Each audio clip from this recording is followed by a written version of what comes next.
Hello, this is Tony Hiller from RealClimateScience.com.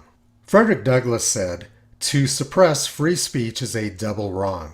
It violates the rights of the hearer as well as those of the speaker. It is just as criminal to rob a man of his right to speak and hear as it would be to rob him of his money."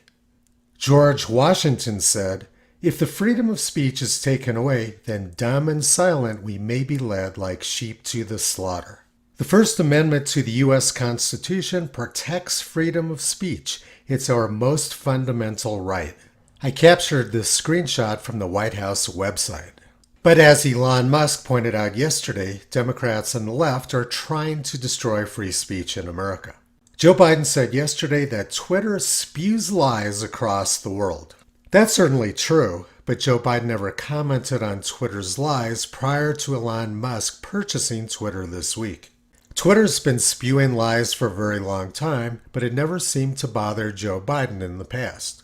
Joe Biden also said, "There's no editors anymore in America." There's no editors. How do we expect kids to be able to understand what is at stake? Let's compare Joe Biden's words to those of an actual president. President Kennedy said, "A nation that is afraid to let its people judge the truth and falsehood in an open market is a nation that is afraid of its people." And it's pretty clear from Joe Biden's words that the administration has become exactly what President Kennedy warned America about. Biden is explicitly stating that he does not trust the American people to judge truth from falsehood. Now let's take a look at what it is that Democrats are actually so upset about. Their political survival depends on Twitter censorship. Has Twitter failed in setting themselves up in the past as the judge of what can go out there? And I would say yes. You have. You failed when you threw the New York Post off of Twitter for talking about Hunter Biden's emails, and it turned out that was a real story. Right. You failed. Big Tech censored the New York Post on the basis that it was Russian disinformation. Joe Biden did the same. On the debate stage, citing 50 former intelligence officials, all of them liars, Biden again called the whole laptop story Russian disinformation. We are in a situation where we have foreign countries trying to interfere in the outcome of our election. His own national security advisor told him that what is happening with his buddy, I will. His buddy, Rudy Giuliani, he's being used as a Russian pawn. He's being fed information that is Russian, that is not true. 79% of people polled said that truthful coverage of the Hunter Biden laptop story would have changed the 2020 election. Biden's presidency would not exist without Twitter lies and Twitter censorship. Now let's look at his complaints about no editors in America.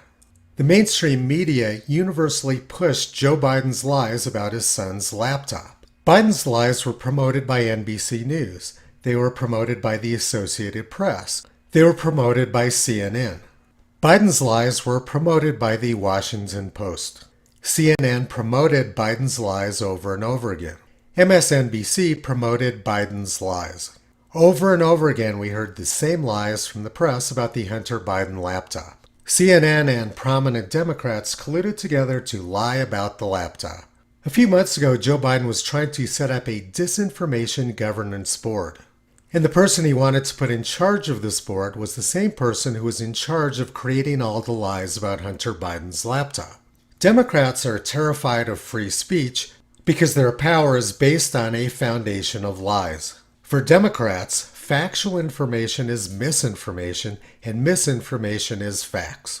Frederick Douglass said, "Find out just what any people will quietly submit to, and you have the exact measure of the injustice and wrong which will be imposed on them." It will be very interesting to see what happens next Tuesday on Election Day and in the subsequent days when Democrats continue to increase their vote totals. Toto's been pulling back the curtain on the big lies from Democrats for the past 14 years.